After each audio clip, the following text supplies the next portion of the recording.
भारत का राज्य राजस्थान राजाओं और राजसी किलों के लिए जाना जाता है।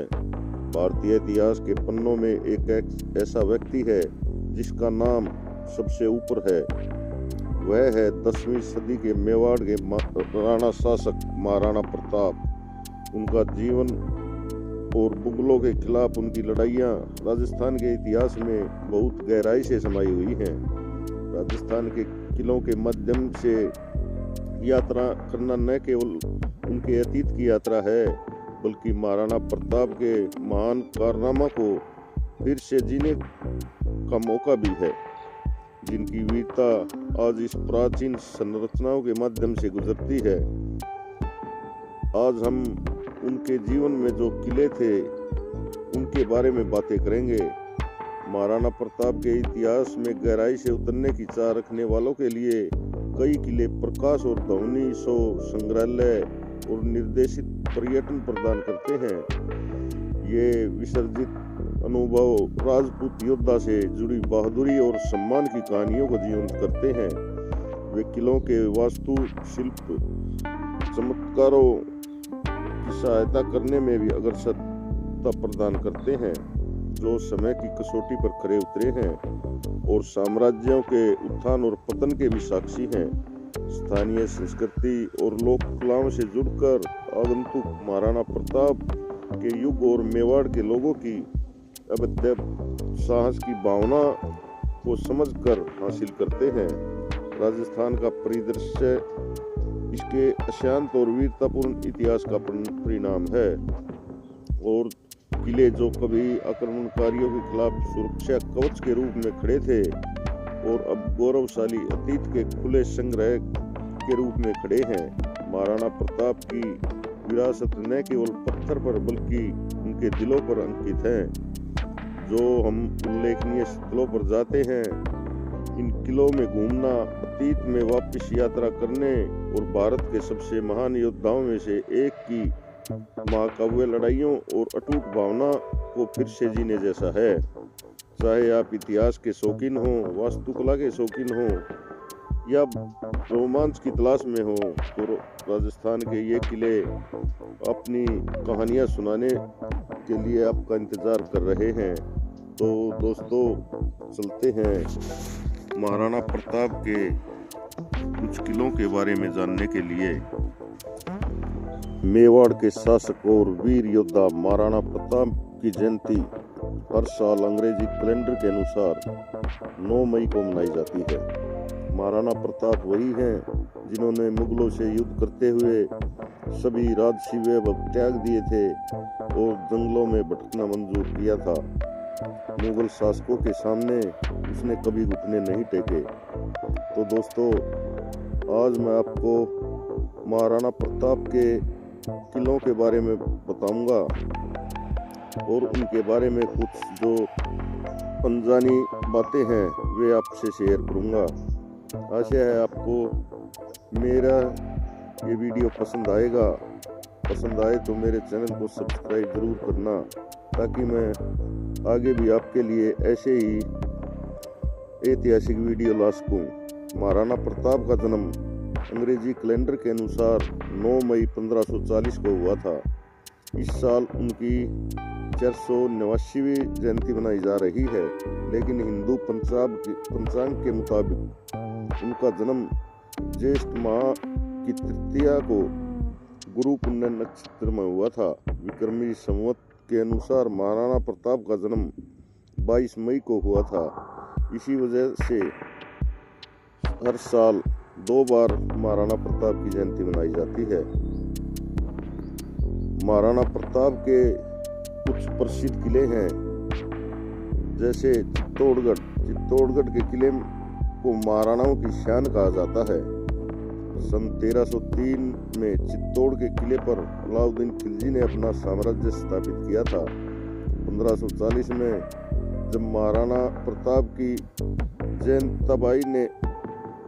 जयंताबाई ने जन्म दिया, तो उसी समय उनके महाराणा उदय सिंह ने खोए हुए चित्तौड़गढ़ किले को फिर से जीत लिया था और यहाँ पर एक विजय स्तंभ स्थापित किया था।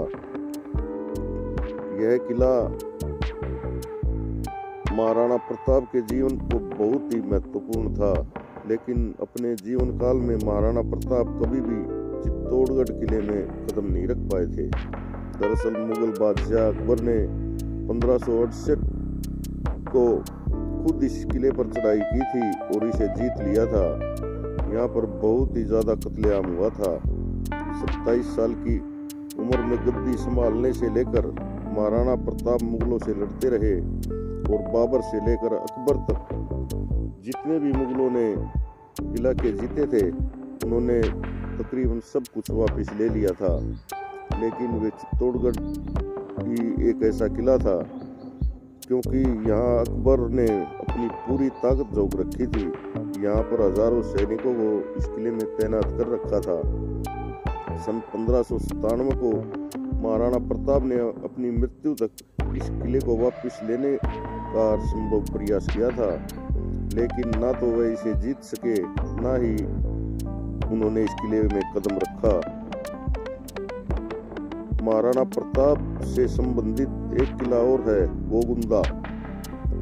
महाराणा प्रताप उदयपुर को महाराणा प्रताप के पिता उदय सिंह ने बसाया था, जो वहां से करीब 35 किलोमीटर दूर गोगुंदा का किला स्थित है, जो महाराणाओं की आपातकालीन राजधानी भी रहा है।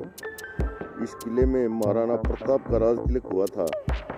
महाराणा प्रताप भी अपने पिता के निधन के बाद गोगुंदा चले गए और उसी को अपनी राजधानी बनाया, लेकिन बाद में वे वापस उदयपुर आ गए।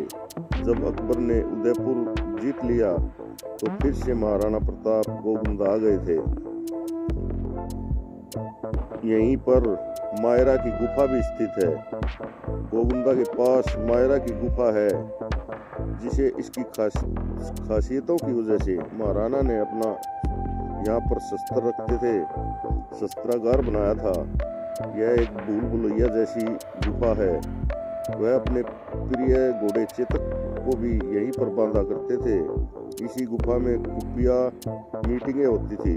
महाराणा प्रताप ने प्रण लिया था कि जब तक वह मेवाड़ से मुगलों को पूरी तरह से खदेड़ नहीं देते, तब तक वह महलों में नहीं जाएंगे, जंगलों में ही रहेंगे। प्रताप के जंगलों में रहने के दौरान यह गुफा काफी महत्वपूर्ण रही है। उनका अगला प्रसिद्ध किला है कुंभलगढ़ का किला। हल्दी घाटी की युद्ध के बाद काफी समय तक महाराणा प्रताप कुंभलगढ़ किले में रहे थे। इस किले से प्रताप की कई यादें जुड़ी हुई हैं। इस किले में ही पन्ना दाए ने महाराणा उदय सिंह को लालन पालन किया था। वह फिर 7 पहाड़ियों के बीच बना हुआ किला है। इस वजह से नजदीक पहुंचने पर भी यह शत्रुओं की नजर में नहीं आता। यह किला सैनिकों और सुरक्षा की दृष्टि से भी काफी महत्वपूर्ण किला है। इस किले को आज भी अजय दुर्ग कहा जाता है।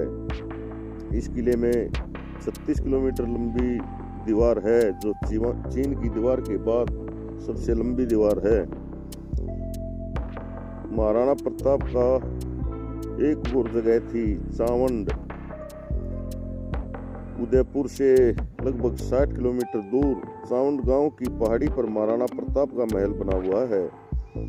उनसे जुड़ा होने की वजह से इस स्थान का काफी ऐतिहासिक महत्व है। इसी महल में महाराणा प्रताप ने अपनी आखिरी सांसें ली थी। हालांकि अब यह महल टूटकर खंडर में तब्दील हो चुका है। चित्तौड़गढ़ और कुंभलगढ़ के बाद में महाराणा प्रताप ने अपना जो भी समय बिताया वो जंगलों में ही बिताया था। इसलिए वे हर समय लड़ाई के मैदान में ही रहते थे, ताकि अपनी मेवाड़ को फिर से जीत सकें। आपको ये मेरा वीडियो कैसा लगा? अच्छा लगा हो तो मेरे चैनल को सब्सक्राइब जरूर करें, लाइक करें और शेयर करें। धन्यवाद। जय हिंद, जय भारत।